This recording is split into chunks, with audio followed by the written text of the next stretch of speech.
I think this is kind of a cool problem myself. I don't know, maybe you're not quite there yet, because you're still having to negotiate, just learning how to do this stuff. But I always have enjoyed doing physics problems, because you actually get to answer a real question. Something you could think about, you could go do this, and this, you could get an answer, right? So a rocket accelerates straight upward with a net acceleration of 8 meters per second squared. It runs out of fuel after 2.40 seconds. How long will it take from launch for the rocket to have fallen to a distance of 92 meters below the cliff? Now this is a tough one. This is a tough one because how many parts are there to this motion?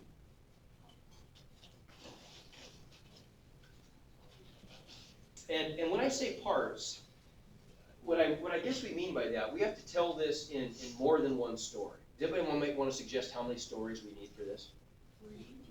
I would say you only need 2. Okay. What would the 2 stories be? Accelerate down. Okay, good. So it's going to be while the rocket is firing, and then after the rocket stops firing, right? Okay. So why do we know we have to break this into 2 parts? Well, here's how you can really.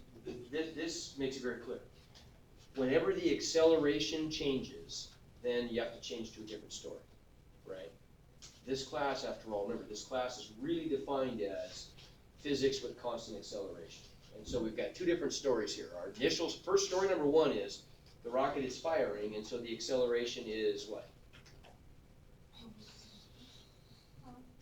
Positive 8 meters per second squared. Good.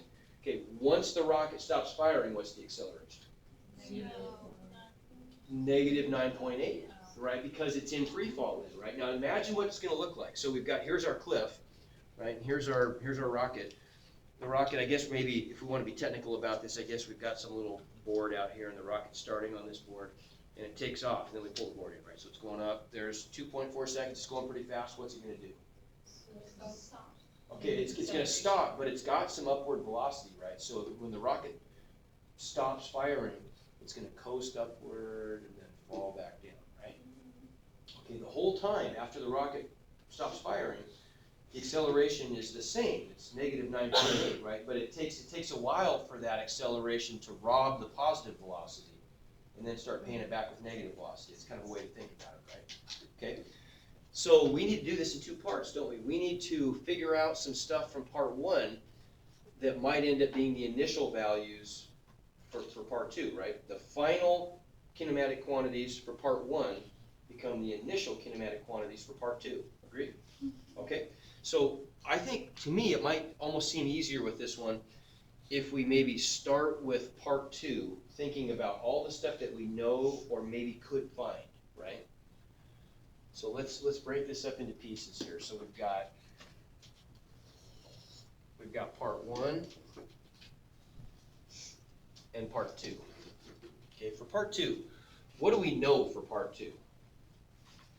All the distances. Okay, good. So we know what is this right here?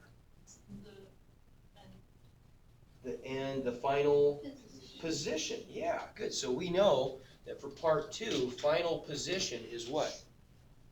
92. Negative 92, because it's below the level edge of the cliff, right? So negative 92.0, and if we wanted to attach units, they'd be meters, right? But we're using all standard units, so we won't clutter things up with the units, right? Okay, what else do we know? We know acceleration is good, negative 9.80. Okay, is there anything else that maybe we could figure out from part 1, do you think?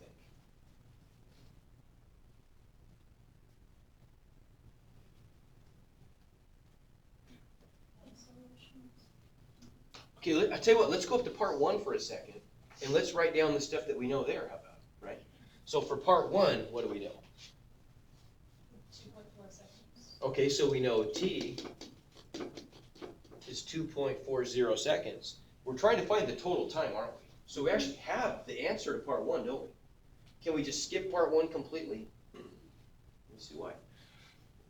What else do we maybe know from part A? Acceleration. Acceleration is what? Positive 8.00. Okay, what else do we know? There's something else that we actually know. Starting position 0. Okay, starting position is 0. And something else is implied. Velocity Initial velocity is 0. 0. It's just sitting there on the platform, isn't it? When we start the thing, when we launch it. Okay. Okay, is there any stuff that maybe we could easily find from part 1 that might feed us some information for part 2?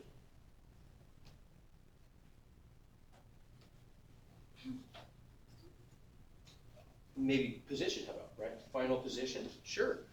We could calculate final position for part 1, and what would that become for part 2? Yeah. Right? What else could we maybe find? Yeah, how about final velocity? And if we did that, final velocity would become initial velocity for part 2. Agreed? Yeah. Okay. And if we had all of that stuff down there, we could figure out t then, couldn't we? Right? Okay, so let's maybe fill in some blanks up here. Let's try to, I don't want to help you too much with this. I want you to kind of guide me. So if I'm trying to find final position and final velocity, which one would be probably easiest for part 1? And remember, the easiest ones are equations 1 and 2, aren't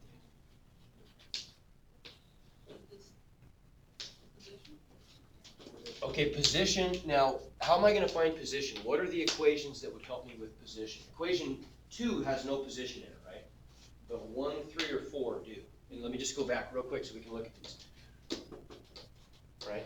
That one's got position, that one's got position, and that one's got a displacement in there for a position. Okay, but if you think about these ones down here, I guess we could maybe use this one, couldn't we?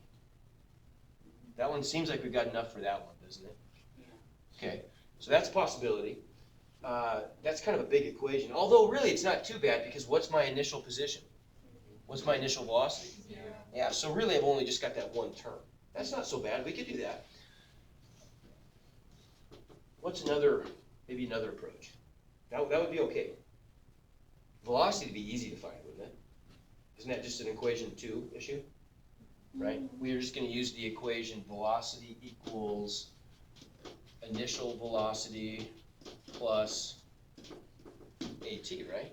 What's initial velocity? 0. Good. So that's just going to be positive 8.00 times 2.40, which is 19.6, right? 19.2.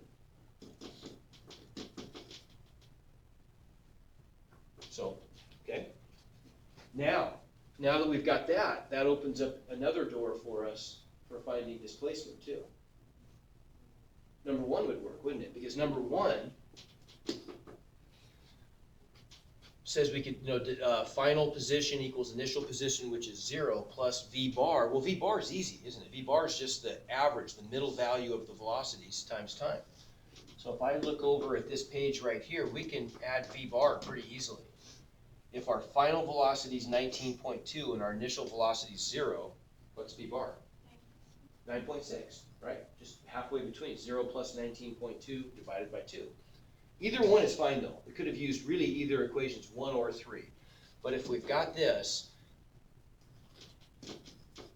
then d equals d naught plus v bar t equals 0 plus 9.6 times 2.4.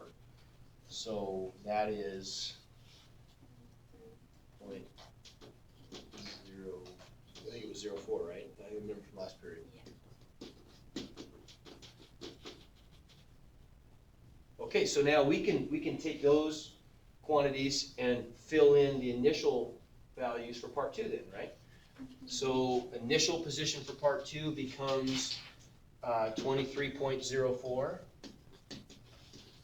and my initial velocity for part 2 becomes positive 19.2. What are we trying to find for part 2? Time, yeah. Okay, so we're looking for time. So now we've got to come up with the equation that relates all those. Well, which one do you suppose it is? Yeah, the Big Daddy, that's number 3, isn't it? Right? Okay, so then we're going to use the equation. So we're going to use the equation D equals, you tell me, what is it again, third one? D naught plus V naught T plus, good. Okay, so we can just plug in numbers for this, can't we? So that's going to give us D is negative 92. D naught is 23.04 plus 19.2 T plus 1/2 AT squared. Well, A is negative 9.8, so what's 1/2 A?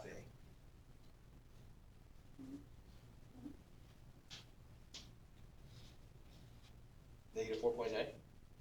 That happen? Would you agree?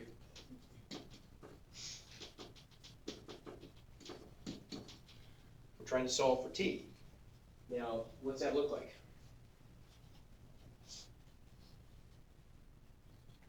Looks a little bit ugly. That's just a quadratic equation. I've got T's and T squareds and constants, right? Okay, so when we want to solve now we can use technology for this. I'm going to show you a really slick program that will let you get the roots of quadratic equations really easily. To get these things mathematically, we probably just use quadratic formula, right? Okay, if we're going to use the quadratic formula to solve a quadratic equation in standard form, remember that means we have to get it set equal to 0, right? We've got to get the quadratic equation into standard form. And then we could use the quadratic formula or technology.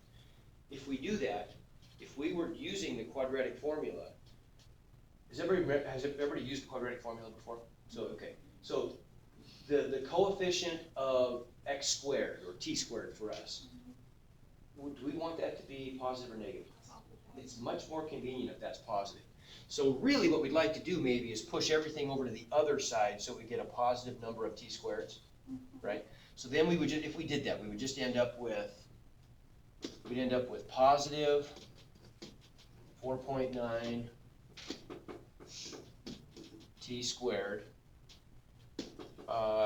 minus, would you agree, minus 19.2 t, and then I've already got a negative 92.0 on this side. I'm going to subtract 23.04 and get minus 115.04.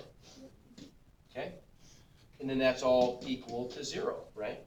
So all I've got to do is just solve that quadratic equation. Like I say, I'm fine with you just using technology to do that. The physics really is about setting the equation up. You know, the math is just, that's just arithmetic or algebra. So here's a slick way to do this.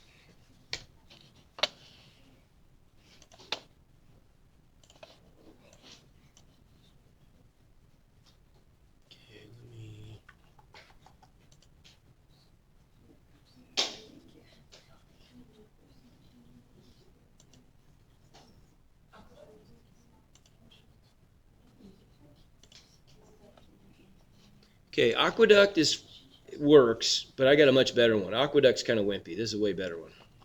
Is there a way to get it easier to get to? To get the apps easier to get to? Yeah. Yeah, there's a way to get to it. Mine's like, Way down there. oh, So all you have to do is this. So if you go apps, we're going to go apps, and then if yours is way down there, if you just hit alpha P, right, for example, then it's going to skip down to the P's, right? It only gives you the P's. Okay, that's an easier way. Yeah, yeah. If you have a whole ton of them on there, and you know you want to get to the, this one's. Is it on? It's on app. Is it on program too? It's on apps. It is an app. The Aqueduct? No. You can use aqueduct, but I'm showing you a better one. This is a better one. The one that I think it's better to use here is this one called PolySmol 2. It stands for Polynomial Simultaneous Equation Solver version 2.0, I guess. So it's kind of an ugly name, but it's a great program. So or great app. So if we choose this one, it just tells you, push any button to continue. And then we get some options here, right? Really, there's only two things. I mean, there's some help features, but you won't need them. There's really only two main things it does: polynomial root finder and simultaneous equation solver. And the simultaneous equation solver is pretty cool. Later on we'll use that too. But we just want number one. This is why it's so great. Look at this screen right here. This does it. This is why this is like so much better than Aqueduct. First of all, you can solve polynomials of any order. You could use a great big polynomial and this will give you the solutions. We're just going to have order. The default is order 2 because usually it's quadratic that we're using. But then look at the options you get here. You can either have real or imaginary zeros, right? That's pretty handy. You can have the imaginary zeros written in rectilinear form, a plus bi, or you can even write them in polar form, which we won't do. So we'll really just use those first two options. And then you get the option of either decimals or fractions. Also very cool. We want real decimals. And so we'll go down, so we'll set that up, and then we just go down and use these soft buttons at the bottom, and we'll hit next. And now it just wants the coefficients, right? So a sub 2 is just the coefficient of x squared, t squared for us. So what would that be? 4.9. A sub 1 would be, good, negative 19.2. And a sub 3 would be, good, negative 115.04. Quick question. Okay, very quick question here. We solved the final position to be 23.04. How many sig figs can we actually keep on this problem in our answer? 3. Should I have rounded that? No. No, absolutely not, because we only went around one time, right? So we're going to always transfer the unrounded calculation because we have to do another calculation with it, right? We don't want to use a rounded quantity in a calculation, right?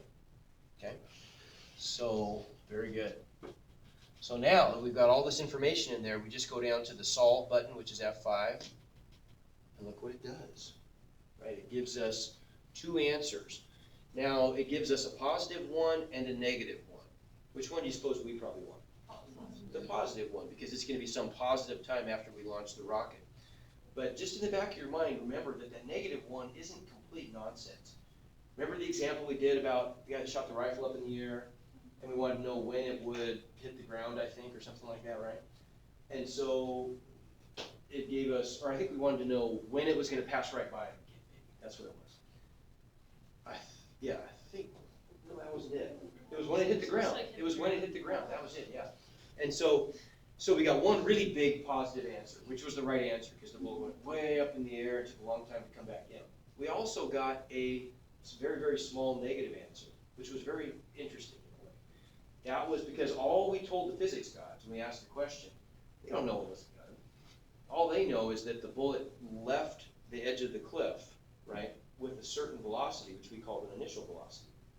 And does that make sense? And we told them what the acceleration was, acceleration of gravity. And so the physics gods gave us two answers back. They didn't really know how the bullet got to be in that position at that time, but they must have surmised that the bullet could have also come from the ground, been shot upward from the ground, and it would have passed by us after a very small fraction of a second with exactly the velocity and acceleration that we specified, right? And so they gave us some interesting information. It just wasn't what we were asking for, right? So there's maybe a reason for this negative 3.26 blah, blah, blah, but we want the positive one, right? So then we can fill in a blank here. So we now know that the time we're looking for rounded to 3 sig figs is what? 7.19, I guess? Yeah. 19 seconds. And then our answer needs to actually be the total time. And so that's really the time, we could call that maybe T2, and this is T1. So how would I find the total time? Add them up. Yeah, we got it. How about that? That's pretty cool. We can do that. Okay, does that make sense? That's a hard question.